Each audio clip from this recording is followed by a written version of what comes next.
physically farther than they ever have. They will race 5 events on 5 continents over the next 6 weeks, taking their race bikes to levels engineers never designed them to achieve. It's all part of the quest to be a true world champion. That quest to be the FIM Supercross champion of the world begins now.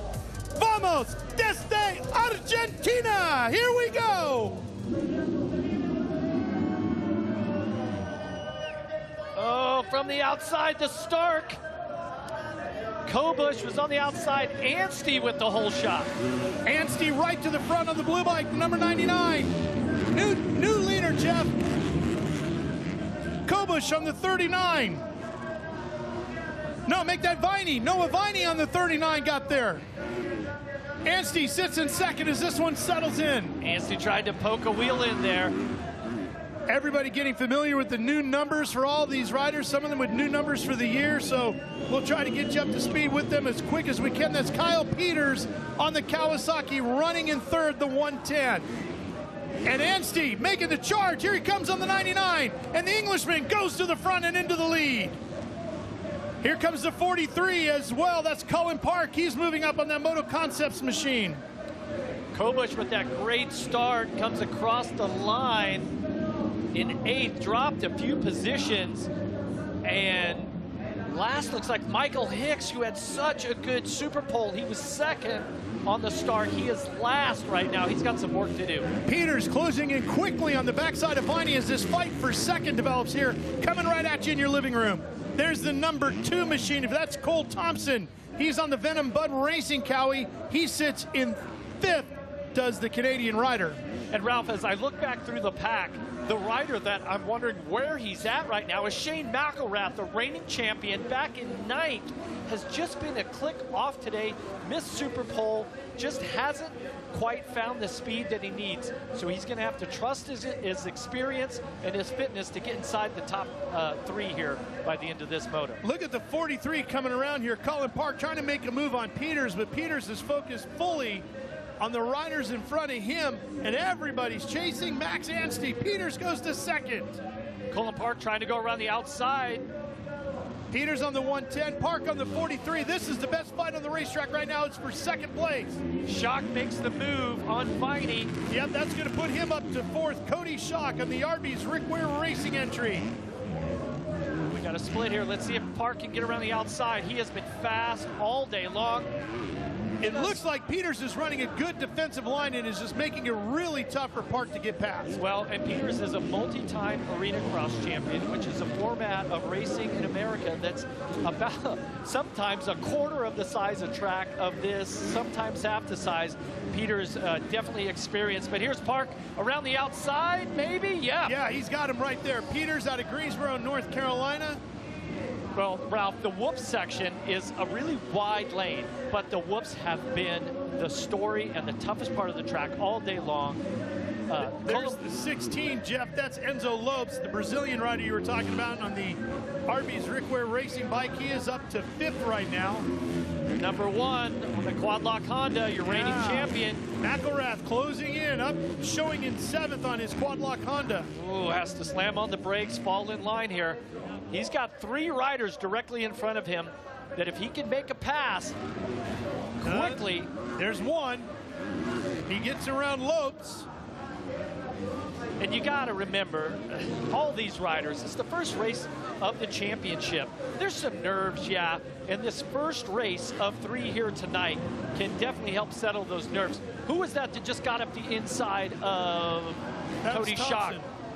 Cole Thompson. Cole Thompson, he has been super fast today too. And he's right behind his teammate, Kyle Peters right now. So those Venom Bud Racing bikes run 3rd and 4th right now. Yeah, one of the 2 French teams that we have here in World Supercross. Yeah, so there's Anthony Bourdon, number 100 on the Quad Lock Honda. Speaking of French riders, he sits in 7th now behind McElrath.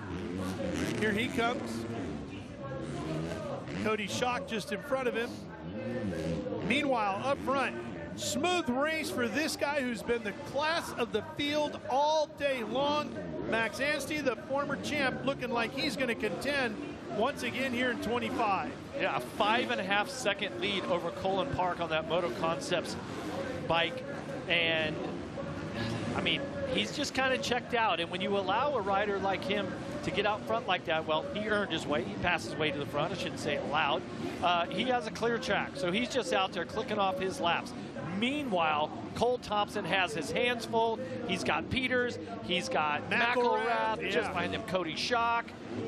That's a tight fight going on right there. That is third, fourth, fifth having at it here in Buenos Aires. And Jeff, these first two races, these sprint races, are 8 laps, 10 points up for grabs if you get the win. Yeah, first 10 through 1 in points. If you finish where Viney's at right now in 14th, that's 0 points. That's a big old thanks for playing. We'll see you in race number 2. Track's starting to work in a little bit right now. We got a lot of rain yesterday, but the track crew actually had to put some water down earlier today. Of course, now the sun's gone down, a little bit of moisture's coming up. It's getting a little slippery, and the whoop section is going to be one of the toughest spots. McElrath, he basically goes around the outside of Thompson. Is he going to block the lane? Yes. Pushes Peters, or just takes his line away. And look at Schock come up the inside of the 69. Cody Schock right there on that Arby's Rick Ware Racing entry. The Yamaha mounted rider getting right in the thick of this one. He tried to force his way in there, but it just didn't work. Upset the balance of his Yamaha. He had the outside line coming over this rhythm section here. Well, and for Schock, he's got Bourdon and Desprez, 2 French riders breathing down his neck, so he can't afford to make those little mistakes as he's trying to pass the rider in front of him. And at the back of that line, Jeff, I caught a glimpse of Michael Hicks on the number 460. That's the Stark Racing entry, that all-electric motorcycle that we're seeing for the first time ever. Final lap underway here with SX2 race number 1. Just an 8-lap sprint race. Anstey having led this one all the way so far. Yeah, Anstey's 6.5 seconds out front. I mean, he's just basically done his own thing. This group, though, on the other hand, oh, look, Schock, oh, we go back to our leader. Schock looks like he was making a move through the rhythm. We'll have to see if we get him in the next shot. Finishing order here in race 1 will not in any way impact the gate lineup for race number 2. You start exactly how you did in race 1, in race 2, and then in race 3, the same as well. This is all about points.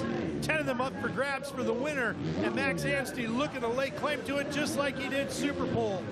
Blasts through the whoops one more time, and the Englishman around the final corner, the former champ, comes to the finish line, and he'll win as he lights the candles to take the win here in race number 1 of SX2 at the GP Ciudad de Buenos Aires. That was a really good race, Ralph. I mean, that middle pack there from Park all the way back to about Lopes or so.